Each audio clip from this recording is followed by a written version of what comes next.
Fast ന്യൂസിലേക്ക് സ്വാഗതം. നിയമസഭാ തെരഞ്ഞെടുപ്പിന് 4 ദിവസം മാത്രം ബാക്കി നിൽക്കെ പ്രചാരണം ശക്തമാക്കി മുന്നണികൾ. NDA ക്യാമ്പിന് ആവേശമായി ബേപ്പൂരിൽ അമിത്ഷായുടെ റോഡ് ഷോ. പ്രകാശ് ബാബുവിന് വോട്ട് തേടിയായിരുന്നു റോഡ് ഷോ.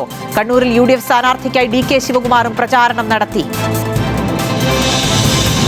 കേരളത്തിൽ UDF-ൽ 2-3 ഭൂരിപക്ഷം നേടുമെന്ന് കർണാടക ഉപമുഖ്യമന്ത്രി DK ശിവകുമാർ. അയ്യപ്പന്റെ സ്വർണ്ണക്കടത്ത് സംഭവത്തിൽ BJP ഒരക്ഷരം വിമർശിക്കുന്നില്ല. LDF NDAയുടെ സഖ്യകക്ഷിയാണെന്ന രീതിയിലാണ് കേരളത്തിലെ കാര്യങ്ങളെന്നും ശിവകുമാർ പറഞ്ഞു.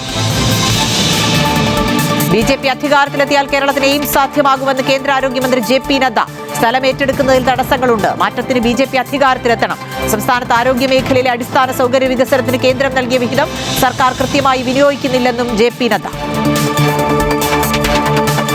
തൃശൂർ മണലൂർ മണ്ഡലത്തിൽ വീണ്ടും BJPയുടെ കിറ്റ് വിതരണമെന്ന് പരാതി. 1500-ലധികം കിറ്റുകൾ പാക്ക് ചെയ്തു വെച്ചിരിക്കുന്നു. വാടാനപ്പള്ളി സെന്ററിനടുത്ത് പ്രവർത്തിക്കുന്ന ചാമ്പ്യൻസ് എന്റർപ്രൈസസ് എന്ന സ്ഥാപനത്തിലാണ് കിറ്റ് തയ്യാറാക്കിയിരിക്കുന്നത്.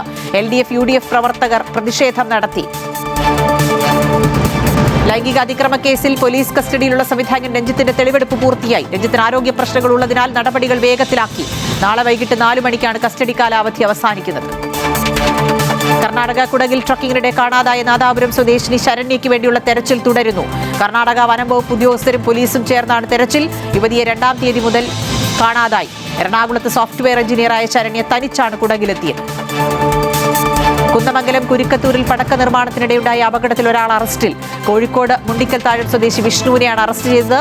കഴിഞ്ഞ ദിവസമാണ് വാടക വീട്ടിൽ അനധികൃത പടക്ക നിർമ്മാണത്തിനിടെ പൊട്ടിത്തെറിയുണ്ടായി 2 പേർ മരിച്ചത്. രാമനാട്ടുകര സ്വദേശി രാഹുൽ, മുണ്ടിക്കൽ താഴം സ്വദേശി രാഹുൽ എന്നിവരാണ് മരിച്ചത്.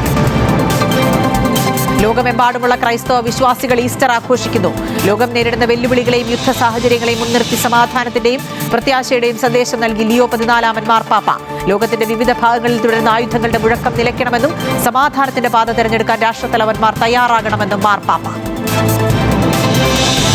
സംസ്ഥാനത്ത് വീണ്ടും മരണാനന്തര അവയവദാനം. തിരുവനന്തപുരം ആനയറ സ്വദേശി കൃഷ്ണലാലിന്റെ 5 അവയവങ്ങൾ ദാനം ചെയ്യും. 2 വൃക്കകളും കരളും കണ്ണും തിരുവനന്തപുരത്തെ സ്വകാര്യ ആശുപത്രിയിലേക്ക് മാറ്റും.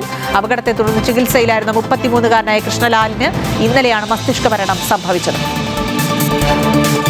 IPL-ൽ ഇന്ന് 2 മത്സരങ്ങൾ. 3:30-ക്ക് ആരംഭിക്കുന്ന ആദ്യ മത്സരത്തിൽ സൺറൈസേഴ്സ് ഹൈദരാബാദ് ലക്നൌ സൂപ്പർ ജയൻസിനെ നേരിടും. 2-ാം മത്സരത്തിൽ royal Challengers Bangalore Chennai super Kings പോരാട്ടമാണ്. ബംഗളൂർ ചിന്നസ്വാമി സ്റ്റേഡിയത്തിലാണ് മത്സരം. ഫാസ്റ്റ് ന്യൂസ് പൂർണ്ണമാകുന്നു. നമസ്കാരം.